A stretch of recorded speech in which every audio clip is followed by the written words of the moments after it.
Welcome back to Streaming Media West 2018. I'm Tim Siglin, contributing editor with Streaming Media Magazine and the founding executive director of the not-for-profit Help Me Stream.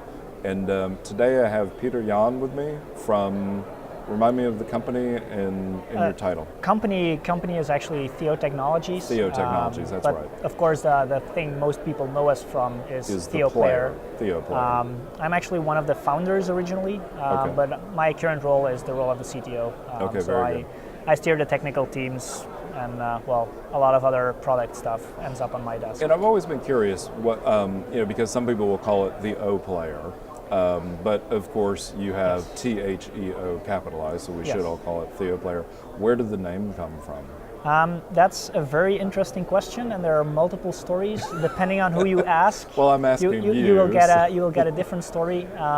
Was there a guy named Theo as part of it? There are stories that involve a guy named Theo. Okay. But the real story was when we started the company, originally we had a completely different name. Okay. And then at the point when we started to realize that original name was horrible, we actually switched to the name OpenTele. Okay. But that was also causing confusion because we were not an open source product, and everybody was thinking that. Right. So we launched the video player at that time, so we were like, okay, we need to have a decent name for that video player. For the video player itself. It should show that it's a player. It should be somehow related to the other brand that we have, but we don't know how yet. All right. And we needed a .com. Right. So we started looking for it, and at a certain point, the idea was indeed like the O player or something similar. Right. Then we were like, yeah, okay, but that sounds a little bit weird. So let's Especially just make it sounds more like the open player. Yeah. And that's basically where THEO. the idea came. Like, let's make it THEO. And then there are all kinds of other stories. We have a giraffe in the office now, which is named THEO. Okay. Not an actual giraffe. No. Like giraffe. Well, it's not a stuffed one, but it's like a garden statue. So it's a funny story as well.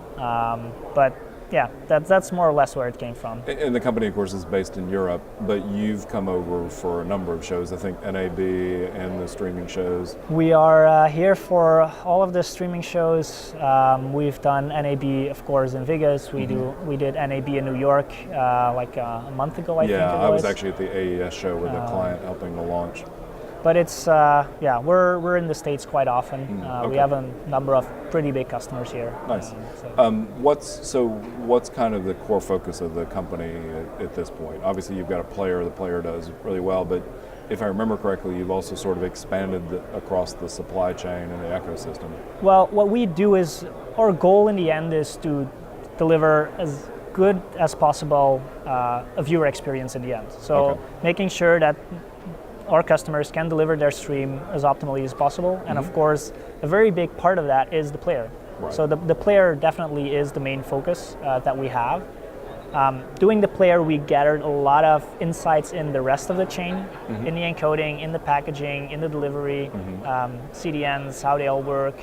Of course, also integrations with analytics, DRM, advertisement. It all comes together in the player in the end. What we're doing now is we're still focused on the player, but we actually integrated over the last years with so many different components in the ecosystem that we're at this point making it not just a better viewer experience for the viewers, but also an easier integration for our customers.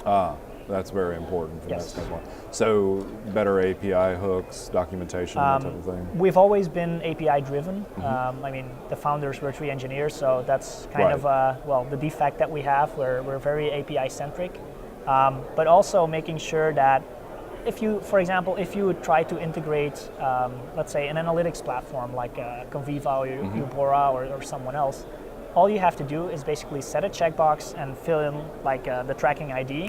Nice. And all the other stuff we will take care of it. Okay. That's the general idea behind it. So it's more than just an API, it's actually a decent GUI. Yes. Well, it's not a UI, it's really API based, but something we are doing at this point is actually putting that into a UI as well. Okay, nice. So that our customers basically have a portal where they can log in, where they can configure which modules they want loaded or which modules they don't want loaded to reduce the size of the player. And then they just hit go, they get a customized build specifically for them with all the integrations configured in the way that they need it. of course, for all of the different platforms that we're covering these days. And are you handling multiple codecs or just AVC at this point? It's an interesting question. We do multiple codecs already at this point. We have a few customers who are doing HEVC. We have some who are using VP9. The bulk of it's still AVC at this point. Okay. But we've seen a growing interest, so it's always interesting. And from your standpoint, if HEVC replaced AVC, it wouldn't necessarily change anything significant in the pipeline. Would it be true of VP9 or AV1 if those become the de facto standards? In our pipeline, we can actually switch it out pretty easily. Oh, really? Okay. So we have the modular approach, so we just load up a different module to handle the codec-specific part. We've looked at it even if we needed to swap out existing codecs with, for example, AV1. Okay. We've done some interesting POCs there to see if we could bring it really across all the platforms and all the devices, even without the hardware decoding. So we know that it's possible. We've not seen the market demand for that specific aspect yet, but when a customer has a question like that, it wouldn't require a significant change. And then one last question, you mentioned modularity, and I think one of the relatively hot topics here seems to be microservices, with the idea of having essentially that modular approach across a whole SaaS model. Is microservices something that you run into your potential customers asking for, or are they just looking for the holistic ecosystem and they don't really care how you're dealing with it on the back end? Well, in the end, we don't do the back end. So we integrate with other partners who do the back end, whoever does it. I mean, the microservices idea is actually very interesting, not just on the back end side, but also on the player side. On the player side, right. I mean, we have, it's not services for us, but we call them the modules. We have those modules with all their own responsibilities, which can be used for all kinds of different things. So it's very similar to microservices. But I mean, if you look at the bigger picture and the remainder of the tech industry as well, microservices are definitely the way to go. It scales a lot better across the clouds, and also, in decent software development, you see it coming back as well. Exactly. That's what, to me, that's where the interest is. I mean, I get that you can put it in a container, but ultimately, if it's forcing better code in smaller modules or objects, then it's more maintainable. You can pick the parts that you need. You can remove all the others because, I mean, they're overhead in the end. Why have a very big server if you only use a very small part of it? Right. I mean, and to your point about your player, when you have that ability for people to check or uncheck modules and keep it compact. It's the same idea.